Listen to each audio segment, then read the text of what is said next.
Nagpur rally में पूर्व कांग्रेस अध्यक्ष ने बताया, छिपकर मिले बीजेपी सांसद जाने क्या, बोले राहुल गांधी। कांग्रेस पार्टी ने अपने स्थापना दिवस के मौके पर नागपुर में रैली का आयोजन किया। इस रैली में बोलते हुए कांग्रेस के पूर्व सांसद राहुल गांधी ने बीजेपी और मोदी सरकार पर जमकर प्रहार किया। रैली में उन्होंने कहा कि देश में इस समय दो विचारधाराओं की लड़ाई चल रही है। इस दौरान उन्होंने यह भी कहा कि बीजेपी में राजाओं की तरह ऊपर से आदेश आता है, जिसका पालन करना होता है।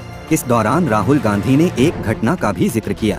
उन्होंने कहा, कुछ दिन पहले एक बीजेपी का सांसद मुझे लोकसभा में मिला। बहुत सारे बीजेपी के सांसद पहले कांग्रेस में हुआ करते थे, ये भी कांग्रेस पार्टी में था। छुप के मिला मुझसे, मुझे दूर से देखा, छुप के डर से। कहता है, राहुल जी आपसे बात करनी है। मैंने कहा, भाई क्या बात करनी है, तुम तो बीजेपी में हो। फिर उसे चेहरे पर टेंशन दिखाई दे रही थी। कुछ दिन पहले एक बीजेपी का एमपी मुझे लोकसभा में मिला। बहुत सारे बीजेपी के एमपी पहले कांग्रेस पार्टी में हुआ करते थे, ये भी कांग्रेस पार्टी में था। छुप के मिला मुझसे, मुझे दूर से देखा, डर से। कहता है, राहुल जी आपसे बात करनी है। मैंने कहा, भाई क्या बात करनी है, तुम तो बीजेपी में हो। और फिर उसके चेहरे पे थोड़ी सी टेंशन दिख रही थी। तो मैंने पूछा, सब कुछ ठीक है क्या?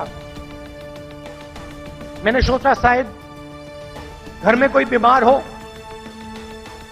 कोई दुर्घटना हो गई हो। मैंने पूछा, सब कुछ ठीक है? कहता है, नहीं। क्या हुआ? राहुल जी बीजेपी में रहकर सहा नहीं जाता। मैं हूं बीजेपी में, मगर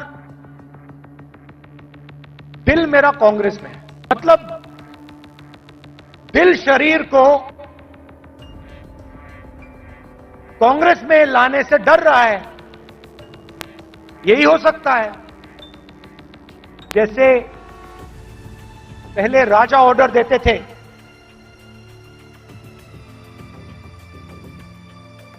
ऊपर से ऑर्डर आता है और उसका पालन करना पड़ता है, अच्छा लगे ना लगे,